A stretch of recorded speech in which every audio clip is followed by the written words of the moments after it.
Hey, you guys, welcome back to my channel. I'm Karleen, your host, and I'm so glad you found your way here. As you can tell, I'm off-world at the moment. I'm hovering somewhere up in the astral realms, or somewhere a little bit distant where I can get a little bit of a better overview and take a break, catch a breather here.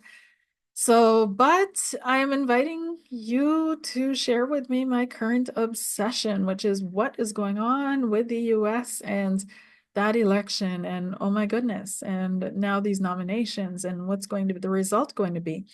And so let's have a look and a deep dive in. And I just want to have a look at the people that Trump has nominated. And we're also going to, peek in to see if Elon helped him with this election. And if he did, how? How did Elon help him? So stay tuned. And I hope as well that you click like, subscribe, share, and drop a comment in the comment section below, but keep it nice. Okay, Margaret Atwood did a wonderful, has done some wonderful interviews, which you might want to check out. One of them, of course, was specifically on her book, A Handmaid's Tale.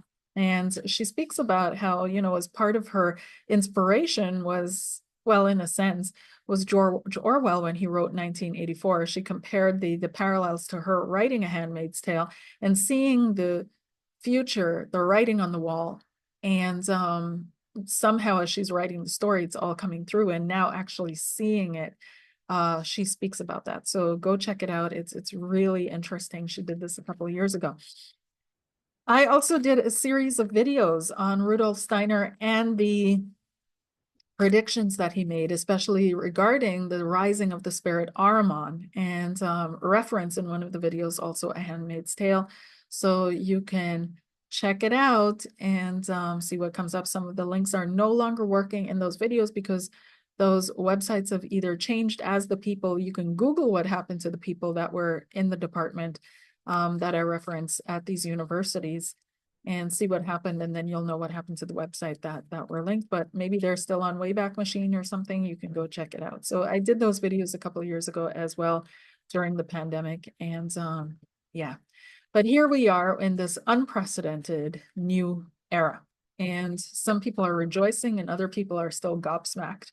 And some people that were rejoicing are now gobsmacked, and other people that were gobsmacked are now rejoicing. But we're going to have a look at Trump and how, once again, he's throwing the conventional order of things overboard and how he's choosing his cabinet. And we're going to also have a look to see if these cabinet members are actually going to make the Senate nomination, because some of them need to be nominated by the US Senate and others don't. The ones that don't need to be are, for example, J.D. Vance or Elon Musk with the new Department of Governmental Efficiency, which is interesting because with this creation of this new department, it's like he's following by the book the steps of everything we've seen in history of when certain types of characters take over governments and what happens as a consequence as that. So Europeans are eyeballing this with a quite a, I mean, Trump has a lot of, supporters over here as well. So no joke, but all those, from way back when had supporters everywhere in this world until things went sideways and propaganda didn't allow them to be as openly supported anymore. But they did have supporters in the beginning. And so he no less. But there is a whole cadre of people over here as well, or group of, minds that are like, wait a minute, we recognize all the signs here. We've seen this all before, especially those that have studied history, that are teaching history. And they recognize very, very, very many similarities to a lot of things that have happened in the past with such takeovers. So we're going to have a look. Is this a repeat of the pattern? Are we doomed to repeat the past? Is this the inevitable way forward, or would there have been another track? Now, despite my sadness that, America is such a multicultural country that it has almost every single person of this nation, of this world, sorry, living every type of person, every version of human living in it, in a sense, or a representative of them living in the country. It's incredible how they were never able to have that real diversity reflected in their governmental structures. And so we're seeing now again this return or this fall back into old kind of ways. And yes, we have two Hindu people with Tulsi Gabbard and Vivek Ramaswamy, but otherwise it's all, yeah. So the positions that he is filling are very clear to a lot of observers. It's seeming that he's filling them with friends, cronies, people that he knows are going to support him during the tough transitional phase, at least, and represent his interests best. And there's a lot of question marks around them. For example, Pete Hegseth for defense, Tulsi Gabbard for national intelligence, Matt Gaetz for attorney general. Like, these are all people that are still also awaiting the Senate nomination or agreement for them to take their roles. So we'll see what happens and if they're going to get that position at all, right? So we'll see.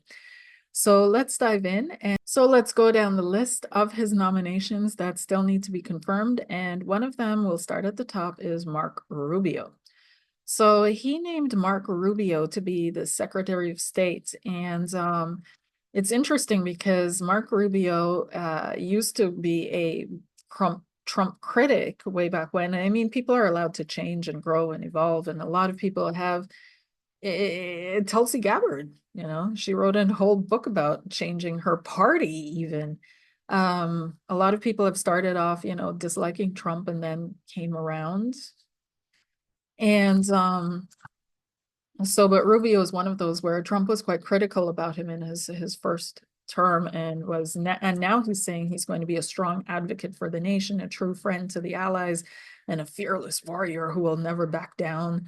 And yeah, so it's interesting because Rubio more than 10 years ago helped actually craft immigration legislation that included a path to citizenship for people that were in the US illegally, but now he supports Trump's plan to use the US military for mass deportations. So yeah, let's see here. That's wow. Okay. Anyhow, let's dive into Marco Rubio and let's see if he will be nominated. Will the Senate allow him to be Secretary of State? Trump's view on Rubio, true view on Rubio, Rubio's view on Trump, the relationship they have together, if he will last the distance, and of course the energy that he finds himself in right now. So Marco Rubio is kind of like eyeballing this. He's laying low, he's staying quiet. He's got the death card and the high priestess. Yeah. And so I feel like he's not feeling 100% comfortable with everything that's happening, with how fast this is moving, with the change, but he's staying quiet on things. He doesn't feel like he has the power or the energy or the backing to really step up. And he's also especially like he's feeling like there's something else coming down the line. He feels like with the death card and the intuition card, like the pathway forward is going to be radical, to say the least. Now, how Trump sees him.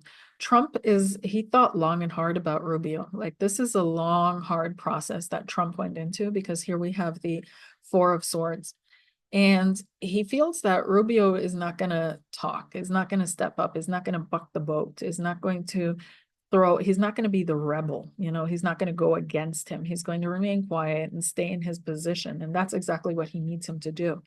And so I feel like it's also the card of healing. So whatever thoughts or misunderstandings they had between one another back in the day, it feels like this has now healed, but the memory of it is still there. So I do feel a kind of a wariness, but he feels that Rubio is not to be worried about at this time. Rubio towards Trump, we've got the Queen of Cups, and it does feel as if there is he's praying over this. He's literally praying over this. There is a faith with Rubio. Rubio does have a faith, but he's praying over this. He may be I feel like one of the women in his household, maybe his mother, maybe his wife, maybe his sister, I don't know, but there are women in his household that are not down with this at all. And they're praying over him and they're praying for him. There are women that are supporting him energetically. And I feel like he's praying for something to go well, something to go well. We've got the number 13 twice. Okay.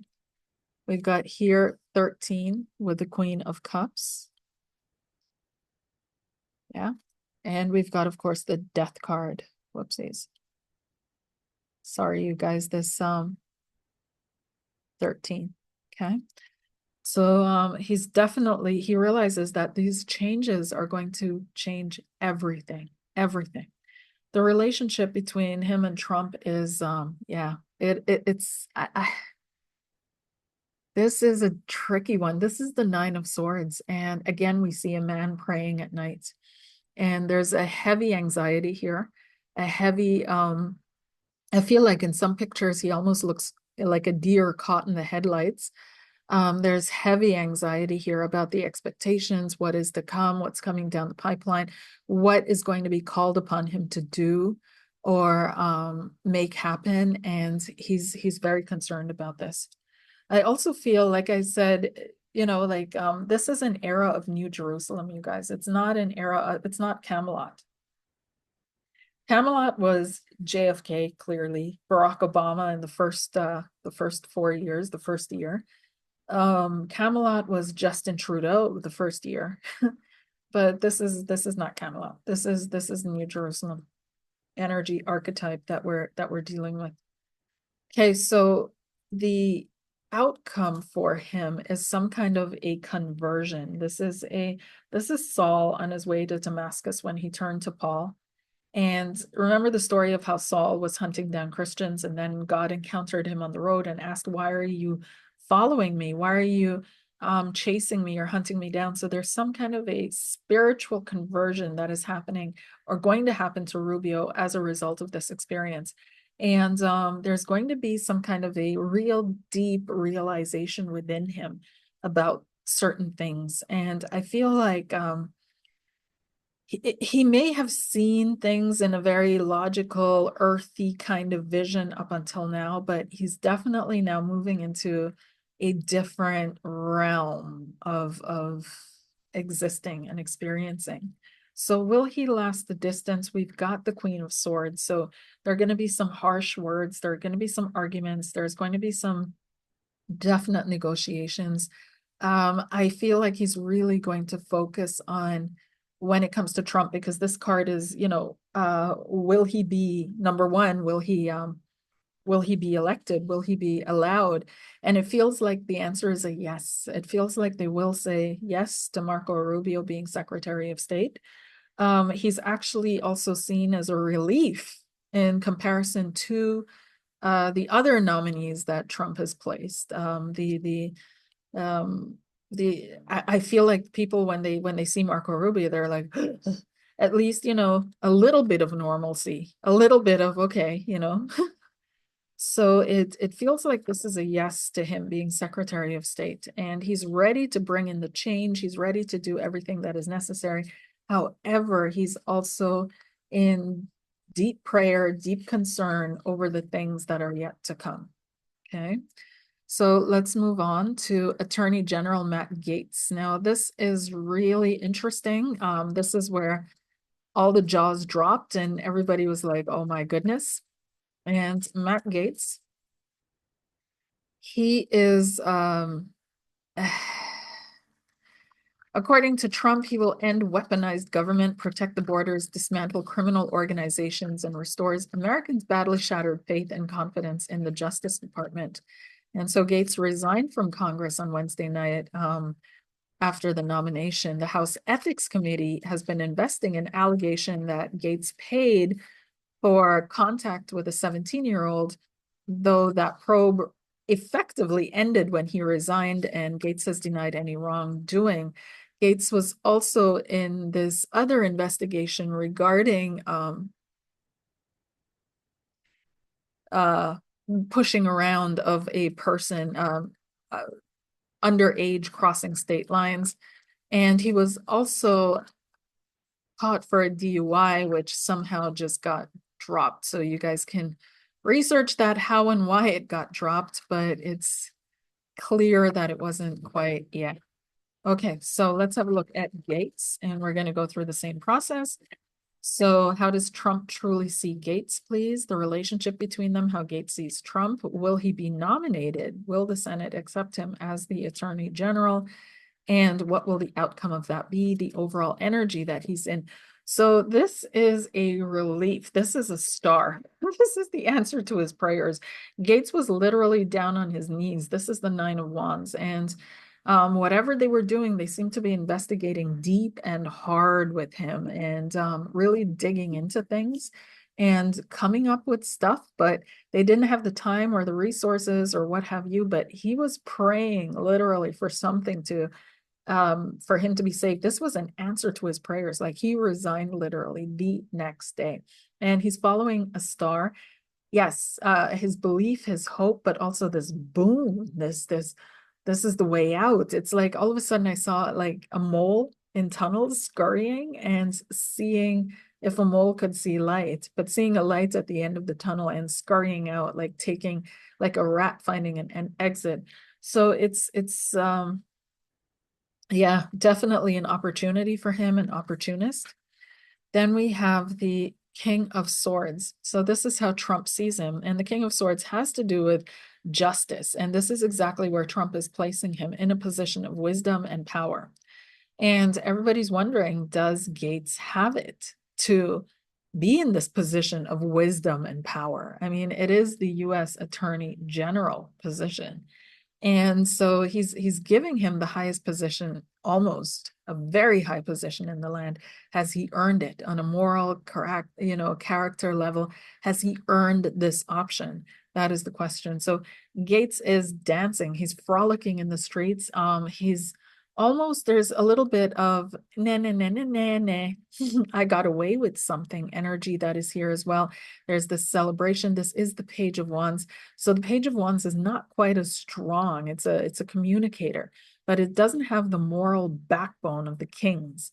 And so we're seeing here that he is kind of, there's a juvenile aspect about this. Of course, everybody's allowed to celebrate a huge step up in their lives. So that's not to judge him about celebrating that in that sense, but it does feel, as I'm looking at these cards, he's praying for a way out, and the way out came to him. Like it was like the heavens opened and the angels sang, and he's running as fast as he can out that exit door and into something new. So the relationship between he and Trump, though, is high priest. This is the Hierophant. Now, in a society, and the ancient society was the priest that laid down the laws, right? So this is definitely something that is going to tackle, because Trump needs all these figures in place if he wants to change the government, which, yes, needs to happen, but does it have to happen in this way? And is this the right, are these the right people to make the changes happen? These are all questions that are hanging in the air. But he needs someone on his side to deal with the legality of things that he's about to do and that he is in the works to do. And especially if you're going to, decrease government and make it more efficient, then you're going to want to look at the laws that need certain types of enforcement, for which it needs certain agencies and agents. And you're going to have to tackle changing those laws. Like, this is no small feat, and he needs someone in there. So, but make no mistake that behind Gaetz will always be Trump. Okay. So we see here the older male, and we see the older one who's dictating down this heavy energy that Trump also carries, that is coming down. This is not the dancy Gaetz energy, which is completely this, the page of wands here. This is Trump. Okay, so make no mistake that the one in power in this relationship is going to be Trump. So will the Senate accept Gaetz? This is Ooh, they definitely see the danger. Yeah, they see the danger here. They absolutely see the danger. Gaetz is also known to be ultra right wing. So this is I feel divided. I want to say that it's there might be some pushback with this one. Okay, there might be some pushback with this one. I'm not quite sure yet how much, but it feels tough. And this energy feels as if they see him as an insider, because this is Paul speaking to the crowd. This is the Knight of Swords. And so Paul, as we now know, back in the day, people believed, like, the Catholic religion is actually a Paulistic sect, if you want to call it that, a sect of Paul. But Paul was misogynistic, sexist, backwards. Like, there were so many things about Paul that we're now seeing in modern days that are just like, maybe we shouldn't have built the church on that, you know?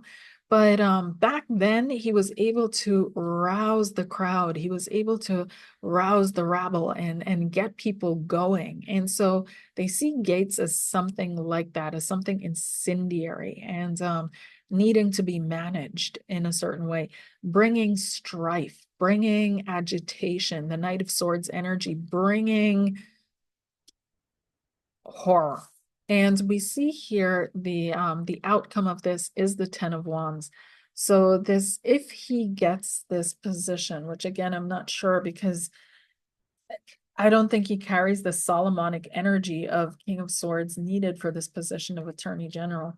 Like, Trump doesn't even care. He just wants someone who's going to do what he wants him to do and needs him to do.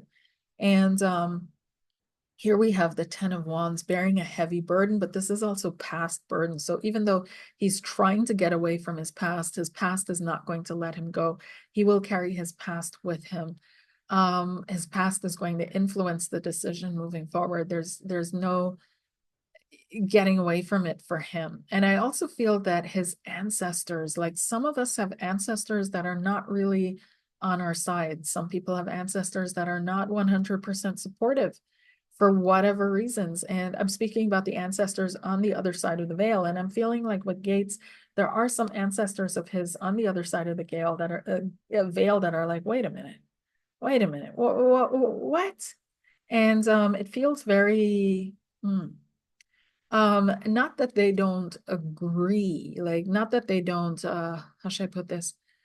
They don't wish him the best. I do feel that, but I do feel that some of them are like, this is not the right track.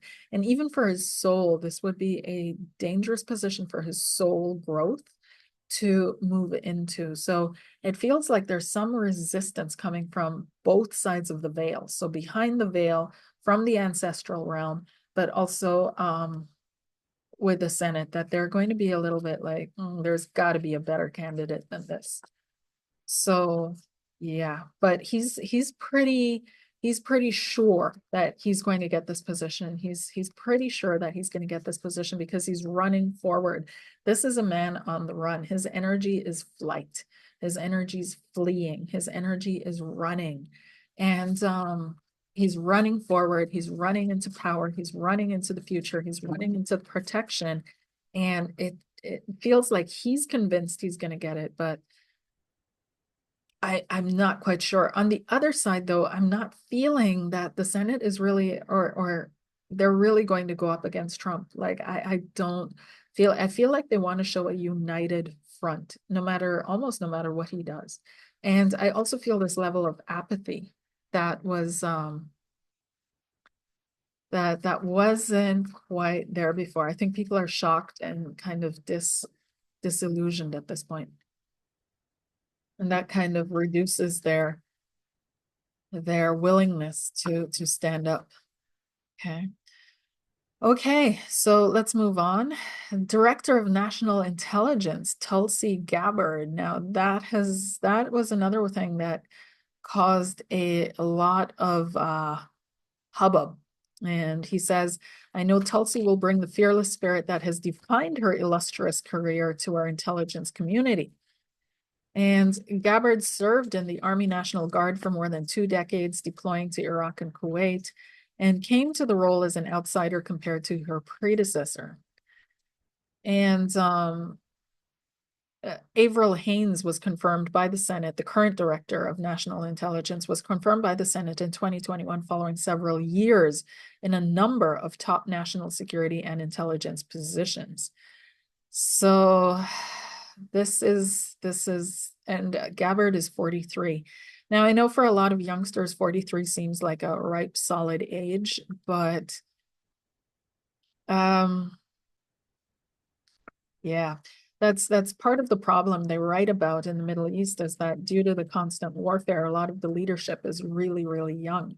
And so because of this youth, they have ad hoc reactions to things and they're not as settled, level-headed, patient, long game players like the elderly. So it kind of, I don't know, you know. Let's see.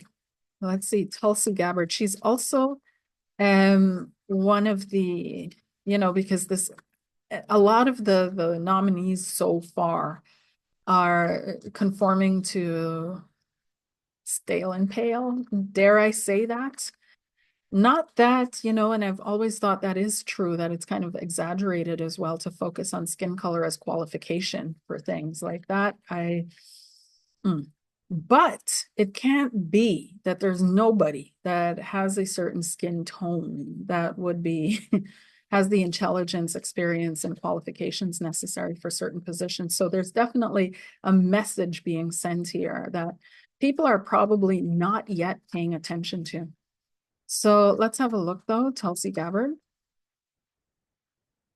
Tulsi. How does Trump see Tulsi? How does Tulsi see Trump? Truthfully, the relationship between them. Will she be accepted by the Senate? And what will the outcome be?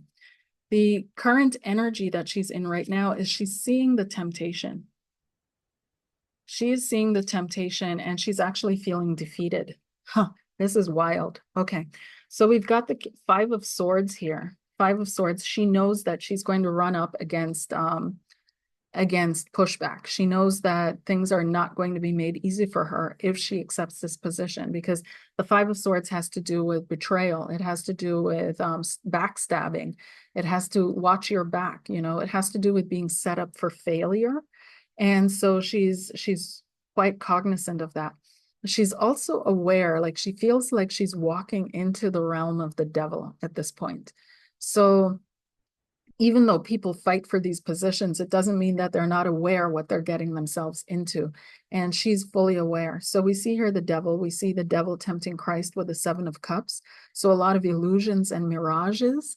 And she knows that there are traps being set for her along the way. Like she literally is already feeling this panic. I feel this panic coming up in her. And I also feel that she realizes that yes, this can be a portal to nirvana, but it can also be a portal to hell. Remember that, you can only be tempted by something that you desire. You can only be tempted by food that you like. You can only be tempted, to eat that ice cream because you like it. You can't be tempted to eat broccoli sprouts if you don't like it, right? And are tempted to have a certain kind of relations with certain people if you like it, right? So when the devil tempted Christ in the desert and he offered the world to Christ, that means that Christ could be tempted by the world, which means that there was a desire in Christ to be in the world, to rule the world, to be the most powerful being in the world. Otherwise, he wouldn't have been tempted by that offer of the devil. And so I feel like a lot of people kind of miss that. And so Tulsi feels like, whoa, this is her temptation. This is it. Like she needs to be very careful how she moves now. And I do feel in all honesty that Tulsi is one of the few of those people that are being chosen that are radically honest to herself and to other. And this may also lie in her incredible bond with her husband, and which I feel is absolutely this is a beautiful relationship, like energetically, he's very supportive. They're a good connection here. But I honestly feel that this is something. And she's also looking at ending the war. Like this is her top priority within her, to end the suffering on many different levels. So we see this defeated king, which you can see is a kind of government form or structure, but you can also see this as war in different countries, right? And we see the temptation here. But there's also something about a temptation to go to war, possibly to end a war, who knows? So anyways, how does Trump see her?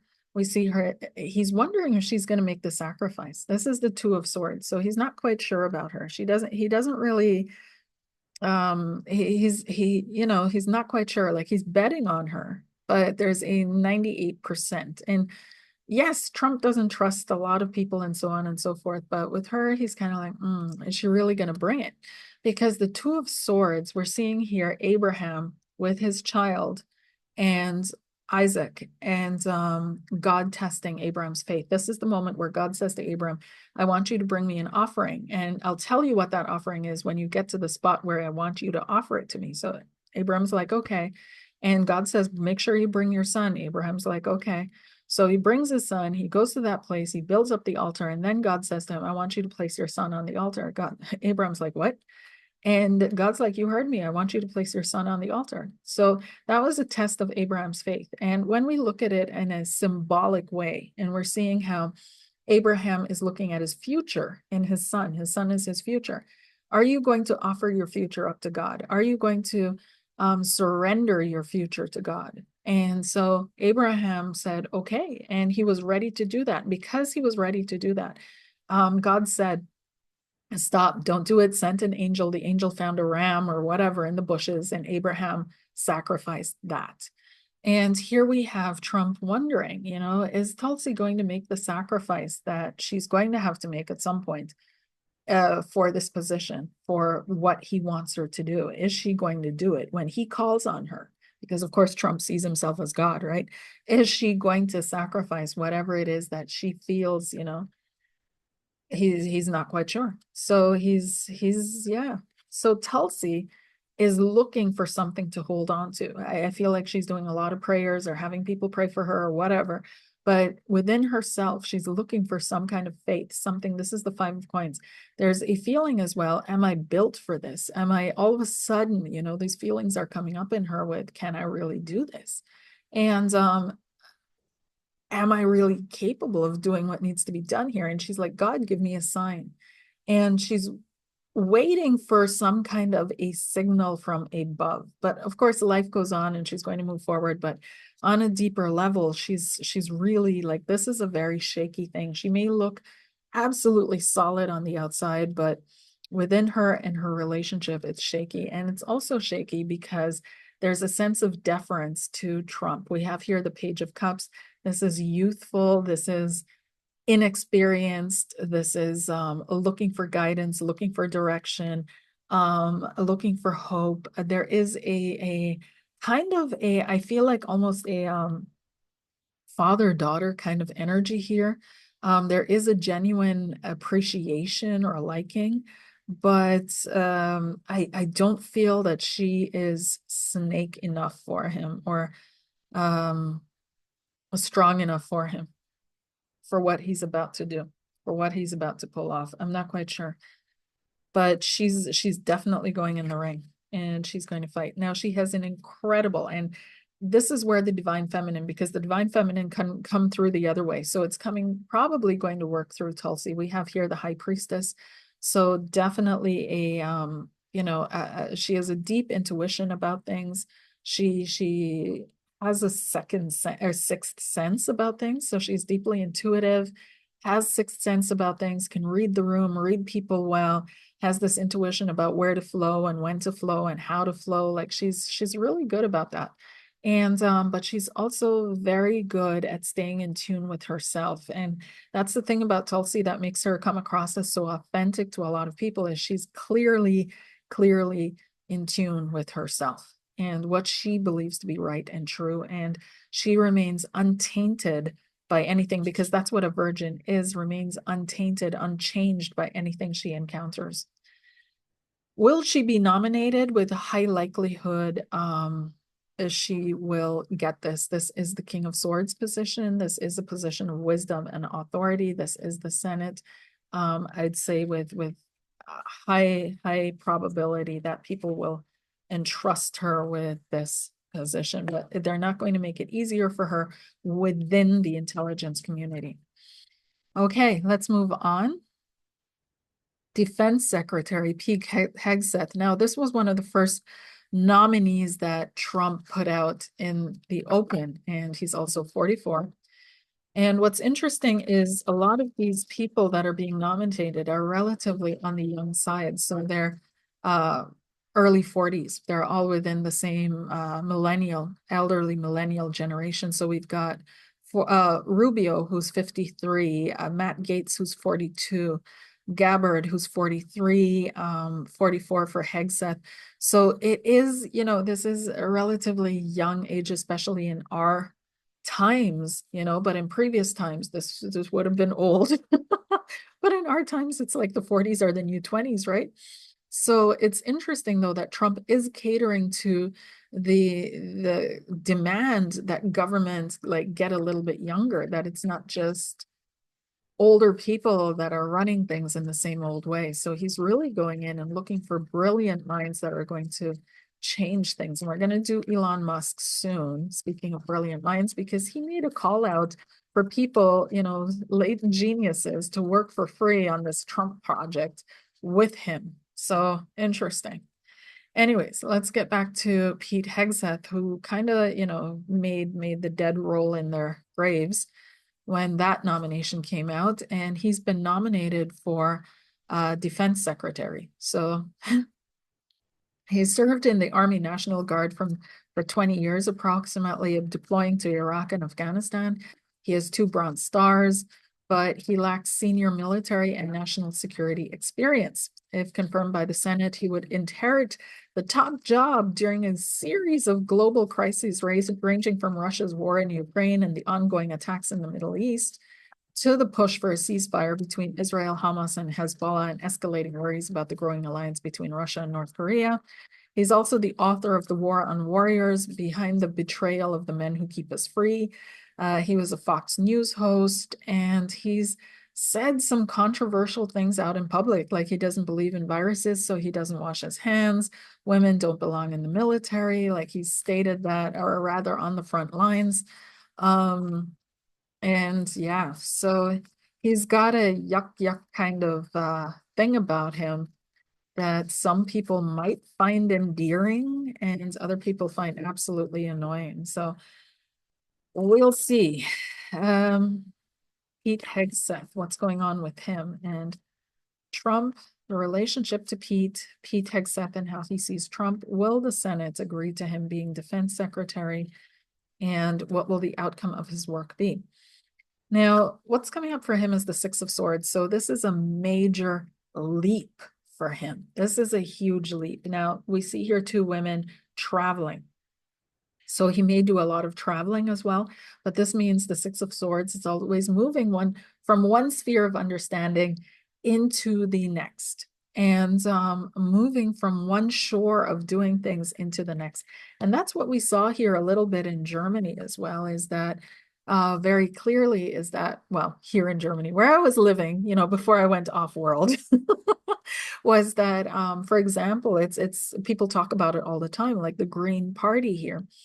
We have over 16 parties, I think, at this time. I have to check again. I'm not quite sure, but we have more than 2 that people can choose from. And so one of them back in the day, and still is, the Green Party, that has a lot of backing, following, you name it. And so back when the Green Party first was able to get into positions of more influence and power, people were hoping and saying, oh yeah, now the Green Party is in there, things are going to change. But what happened was, whatever that power is behind the throne, whatever power does to people when they get to a certain level, that happened to them. And they turned into what they were speaking against. So they have had a numerous amount of scandals regarding monies that were used in wrong ways, things that they decided upon that weren't really green. And all of a sudden, they've just become just like any other party as well, pushing the same trope almost, in a way. So it's very interesting to see these developments and these changes. And this is what I'm feeling is coming up for Pete Hegseth. So on the one hand, he's not strong enough. So on the one hand, he's coming in and saying things, but now he's got to put his mouth to where he has an opportunity to really make the changes happen. And I feel like he might be overwhelmed by everything that needs to be done. He might be realized that things were developed in a certain way over time out of necessity, out of just, this is just what things are. It's not like because people are intentionally doing things like this, but they developed out of, whatever is behind the throne, right, which has more power than the throne, or out of necessity, of organizational necessities. So we're seeing here this growth and this transformation, but we're also seeing a level of ostracization here, feeling like he's been singled out, like he's been ridiculed. He's going to have to watch himself because people are going to keep wanting to showcase him. The media is going to want to showcase him as a clown. He's fully cognizant and aware of that, by the way. So up until now, that yuck kind of thing kind of worked for him. But moving into the position of the defense secretary, he's going to have to develop a whole new different persona, and that may be a little bit tricky for him. So Trump sees him as an opportunity to defend the resources of the land. This is the Queen of Coins. This is the Queen of Pentacles. But there is also something about a woman, a story about a woman that Trump has on him. Cling, just came in.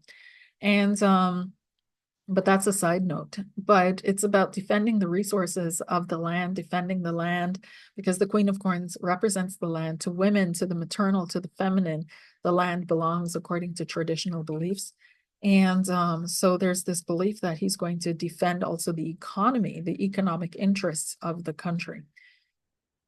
That's exactly what he sees his role as. We have here the King of Coins. Okay, so they are completely in sync, Trump and Hegseth, with what needs to be done or what his role is or what he's supposed to be doing. They're completely in sync on what his focus is going to be on in his line of work. Again, how he goes about things and how he restructures things and how things are done, he's going to run into things that might keep things more done in the tried and true a little bit, because it's not going to be easy for him. But they're in total sync, Trump and Hegseth, okay? And together they see them breaking down establishments, breaking down the wall. We've got here the Six of Wands, success, victory, and breaking through walls as well. That is coming his way. So will he be accepted by the Senate? Ace of Coins, this is interesting. This is the first clear yes. We'll see if he actually will be, but it looks like a yes. That is coming through here. And what will the outcome be for him? And we've got the Devil. Now, one of the jobs that Hegseth also had in his past was he was a guard in Guantanamo Bay. So clearly he has no compunction or no, he's fine with whatever, in air quotes, needs to be done. We've got the Devil here, and the Devil is exerting influence and power and pressure, and going in with a punch and doing things in the dark of night. When we're talking about the Devil in the military, this is dark stuff. So yeah, he's definitely, because remember, Trump had no compunction of going and taking out whoever he needed to take out, to, because it just made sense to him. So Hegseth will definitely support him on that. Next up is Homeland Security Secretary Kristi Noem, and she is currently governor of South Dakota. And that's going to be super interesting as well, how that plays out. And let's just dive in. So how does Trump see Kristi? How does Kristi see Trump, their relationship to one another? Will the Senate approve the outcome of her work and the energy here? So we've got the Five of Coins coming up, her feeling deeply insecure about this. This is a lot. This is a huge position. And let me just check her age. It doesn't say here. Let me see, but she probably belongs in that younger cadre as well. Search with Google, yes. Yeah, she's 52. So yeah, she belongs in that younger generation. She is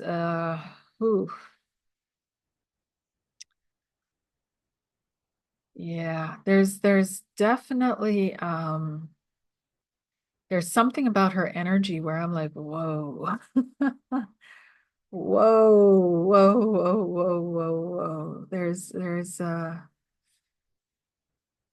high energy, of course, focused, determined. Mm,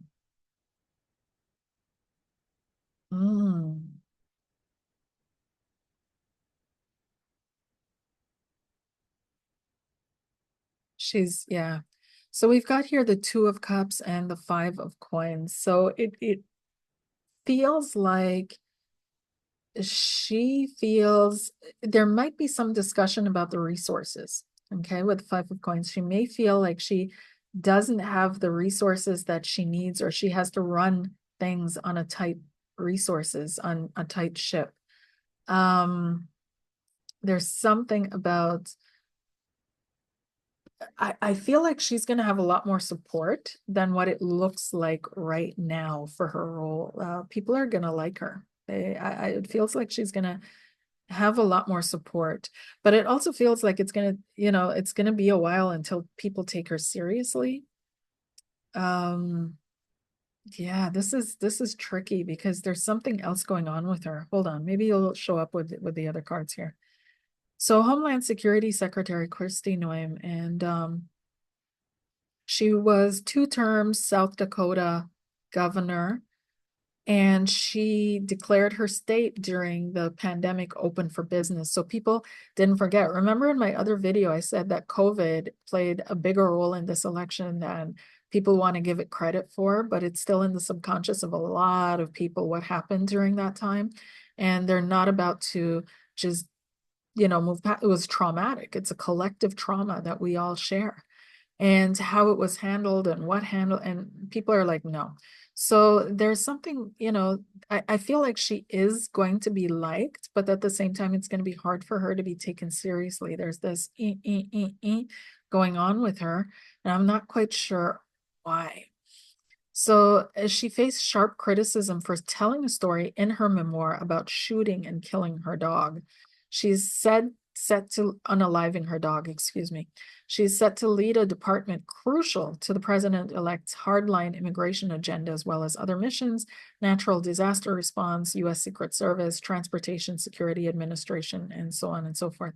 So for some reason, I feel like, he's got here when it comes to her this Eight of Swords energy. Like there's this feeling of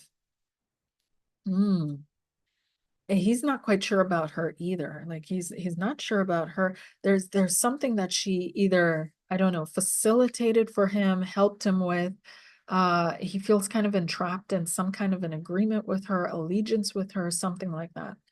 But there's something about her that he's not, I'm picking it up. Couldn't tell you, but there's something about her that's not quite savvy. Savvy?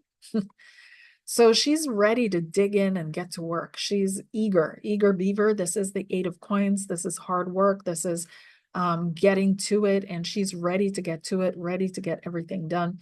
She sees herself as one of the architects of the New Jerusalem, that she's supporting the king in building New Jerusalem.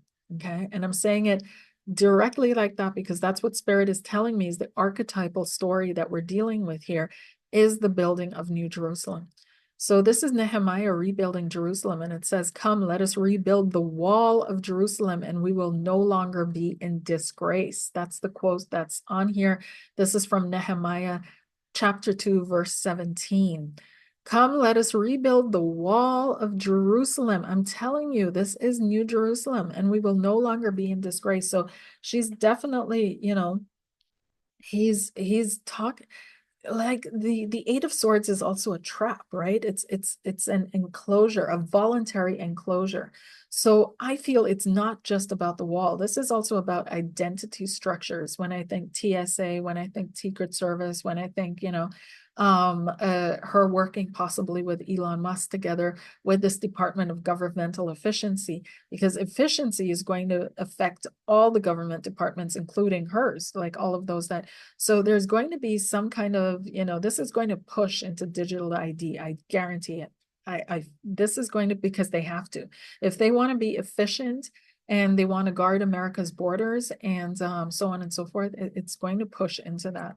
So maybe not today, but tomorrow. And she's going to be working hard towards that. So hard work. She's also one of the people that connects with the blue collar workers, that connects with the harder workers in her community. And so that's what she's going to continue focusing on and doing. This is the Knight of Pentacles energy.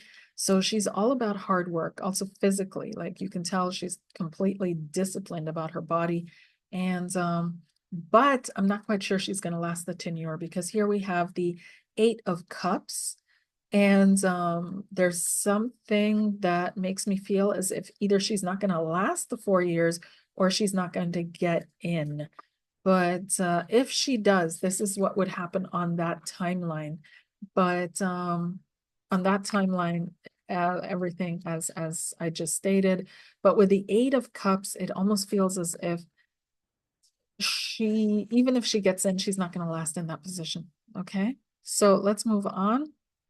CIA Director John Radcliffe, he was there already in the previous admin, and Trump's previous admin in the final year and a half.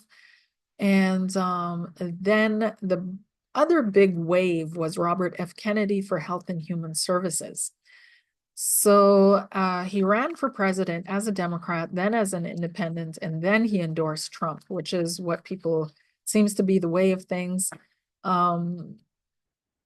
If you can't beat him, join him. He's the son of Democratic icon Robert Kennedy, who was assassinated. And so people are completely concerned because of his record of spreading what they called unfounded fears about vaccinations. So yeah, let's have a look. And I'm not stating my own personal opinion to that. Okay, clearly me saying it like this and me speaking this, those of you that were with me through the years from 2020 to 2023 know exactly what I think and how I feel. And it hasn't really changed. As a matter of fact, more and more information is coming to light, which kind of validates what happened and what we all thought back then, or a lot of us thought back then. So here we have, doesn't mean that I'm for RFK though, because as David Icke has also stated, you know, the alternative side of things has become a billion-dollar industry as well. So let's see here. What does Trump think about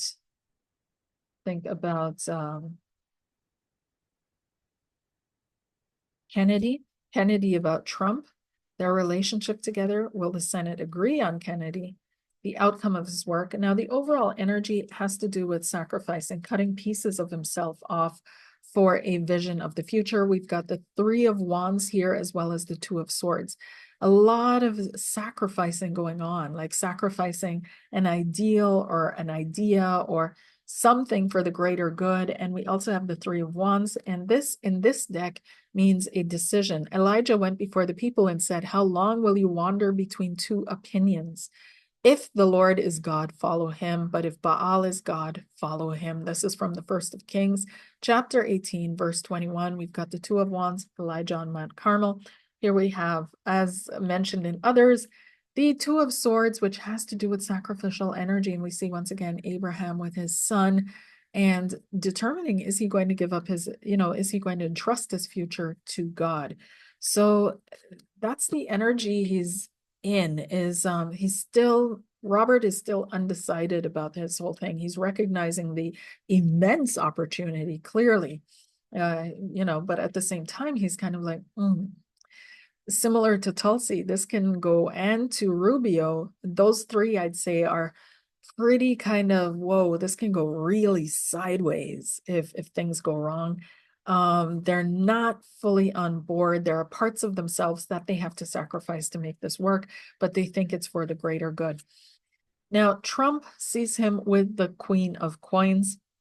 Again, there's something that he has on Robert, or some kind of a story that he knows that connects to a female or a feminine person. I think Robert is also someone who has had some kind of charges or allegations pushed against him in the past.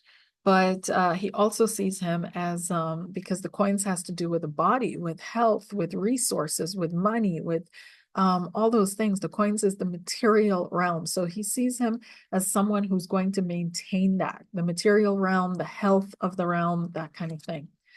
How Kennedy sees Trump is a flash in the pan. There we go. There we go. So somebody who's going to fade away quickly. Okay. We've got the Eight of Wands here. So he's hopping on the ride, he's taking this opportunity, but he doesn't really see a lasting thing with Trump, even though he spoke in one of his interviews about an 8-year plan, which is super interesting because why are they talking about 8 years? Trump also spoke about 8 years. Okay, so again, we have these parallels to the past and to history. But in any case, their relationship is not, it's Four of Swords. So they really communicate only on what is necessary. I don't feel they have this rapport going that Trump, for example, has with Gaetz or you know, others. So will the Senate choose him? Oof. So here we have the Three of Wands, which is still building things. This is also building New Jerusalem. So I feel like this is going to be determined. This is not yet set. But it could be. It could be. And again, I don't feel like they're really going to push hard against Trump and whatever he wants. And that's why he's bringing these suggestions, because he already knows on some level that it's going to go through, you know. So here we have the outcome is the Magician. Okay, this is Moses calling up the Red Sea, parting the Red Sea. And that's what he wants to do, is create a miracle, you know, create a passage through time, a passage through difficulty, a passage through hindrances to get to the golden land, to get to the other side. And he sees himself as a leader moving things forward into a beautiful new timeline. Like that's his intention. So his intention is good with this, but hey, like the Green Party, we'll see what happens when they're actually in power and things start moving. All the moving parts start jiggling.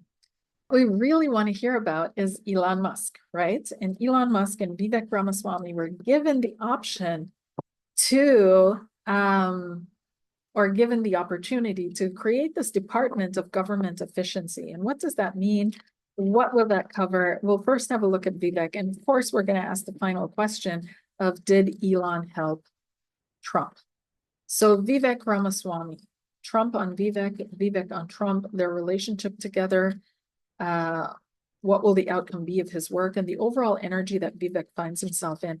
So Vivek feels hit by a 10-ton truck, yeah, and is very iffy and ambivalent about this. This is the Two of Coins. There's a lot of talks and discussions going on with a female family member. This may be his wife, this may be his, I don't know, but somebody who's very close to him.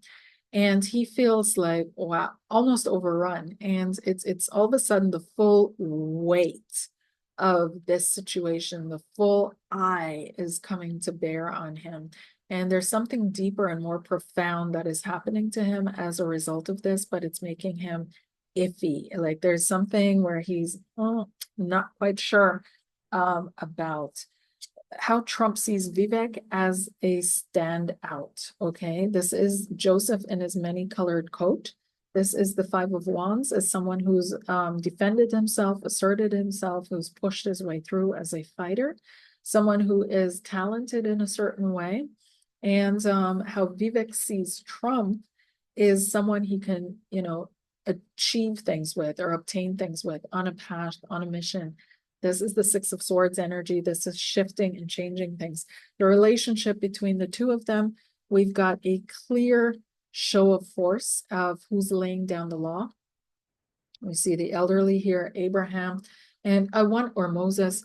And I want to say that, you know, Trump does see himself as Moses. He sees himself as a kind of a rebirth as Moses. This is, like I said, keep saying this is the New Jerusalem archetype, the New Jerusalem energy, where Trump takes on the role of Moses leading his people to the promised land, you know. And here we have this 10 of the new commandments that are being given and laid down.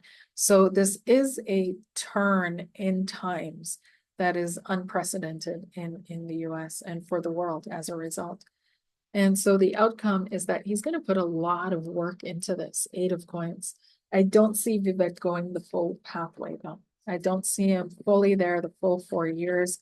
I'm not quite sure about that one. Okay. So let's dive into what everybody wants to know about, and that is Elon Musk and this Department of Government Efficiency, and also, yeah, Elon Musk, please. Elon Musk and Trump. Elon Musk and Trump. Elon Musk and Trump. So we've got Trump, Elon, their relationship, the outcome of Elon's work, the overall energy that he finds himself in. Again, this theocratic energy keeps showing itself and shimmering through with this high priest. We've also got the 10 of coins. So for Elon, this is about a lot more than just the here and now. It's about the future. It's about humanity. It's about the spark of humanity and consciousness. It's about a lot of things. But he's going to have to work with some very dogmatic, stubborn, traditional energies, and we'll see how that rolls out in just a second. So how does Trump see Elon? Definitely as a visionary. This is the Three of Wands, looking to the future, seeing things before they happen kind of thing. He sees him as a visionary, but he's also kind of wary. How does Elon see Trump? And we've got the star. Okay, so the star card pops up here. So Elon is mostly focused on, again, his idea, his vision, his way out, if you will, what he feels needs to happen now, his highest principle. And he feels like this is an opportunity to finally follow his life mission, his core life mission. And whatever the mission his soul has on planet Earth, this is his moment. This is what he's feeling like. Everything else was just work compared to this. It was just, him preparing himself for this position. This is what he came in for. That's literally what he sees. So between them, there's soon going to be a power fight. This is the emperor. This is about power. This is about structure. This is about how things are going to go down. And both of them see themselves as leaders, as alphas, as in the know, as wise, as knowing. So they're going to have to figure out a way who's going to defer to whom and when. Maybe they already have. This is King Solomon, so wisdom represented here. And they have to pray for wisdom in their relationship, okay? Now, how is his work going to be? This is the Page of Wands. The Page of Wands is not really, as you guys know that read cards, the Page of Wands is not an energy that is a builder or that completely, it communicates things. It facilitates communications, it communicates things, but it's not really an energy that is super structured and stable, like the Four of Coins, like the King of Coins, Queen of Coins. So there's still going to be a lot of hype before things get done. It's going to be a lot of, and him working with a lot of young people, pulling in young people to work on this project. So there's that. Next up, did Elon help Trump win this election? Did Elon, because there's a lot of talk in online communities about that, did Elon help Trump's spirit to win this election? Did Elon help Trump? And I also want to say that for Elon, this is absolutely about harnessing human consciousness. This is about, what do you call it? Absolutely transhumanism, bringing humanity to the next level. But let's see here. Did Elon help Trump? And we've got the 10 of Swords, betrayal.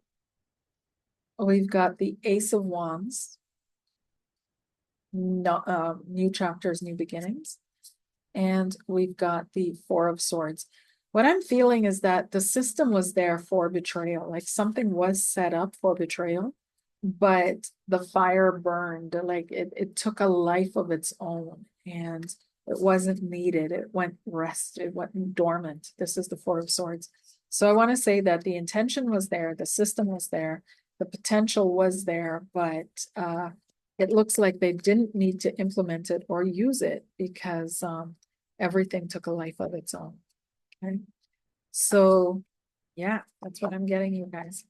So he's also nominated Doug Collins for Veteran Affairs. And he's a chaplain in the United States Air Force Reserve Command. He's nominated Doug Burgum for Interior Secretary, North Dakota governor, for Interior Secretary. And I don't know much about that one, who was once a little known outside his state. Burgum is a former Republican presidential primary contender. He endorsed Trump and spent months traveling to drum up support for him after dropping out of the race.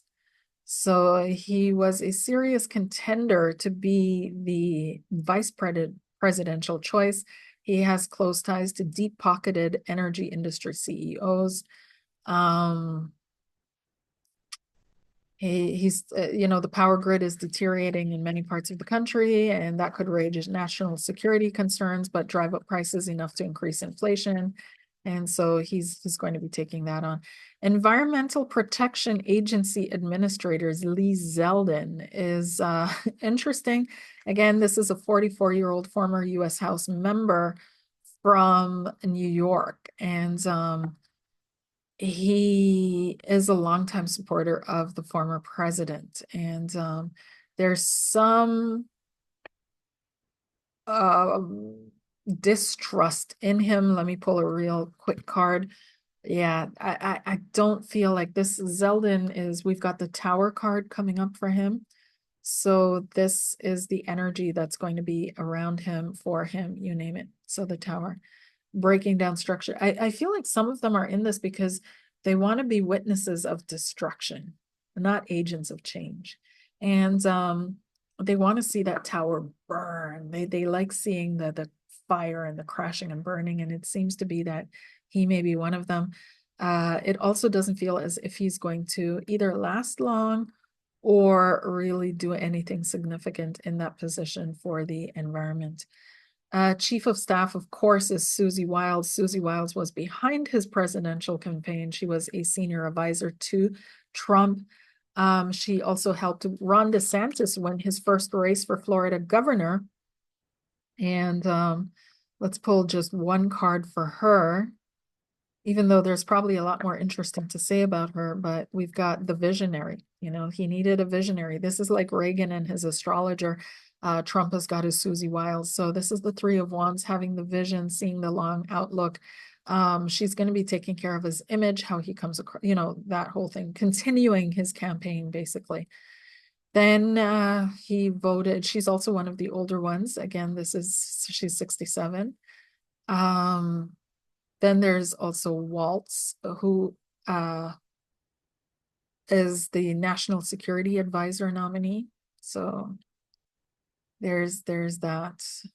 So there's a lot more, but I'm not going to go through all of them. They're all, I feel, not going to be too much of a problem. But all of them are Trump loyalists, all of them. So that's and this is what Kamala said in one of her speeches and her talks, was that he's trying to make the military and the governmental structure loyal to him, not to the state, not to the country, but to him personally. And that's exactly what we're seeing happening here. So this is history in the repeat, because or history repeating itself, because if you go back and you look at, the leader that is most famous for making a government and a military loyal to him, you can look at all the other similarities that are unfolding right now. So yeah, I will float up here for a while, you guys, and thank you so much for tuning in, for watching this. Let me know in the comments below what you feel, and we'll see how this all unfolds. We're all here.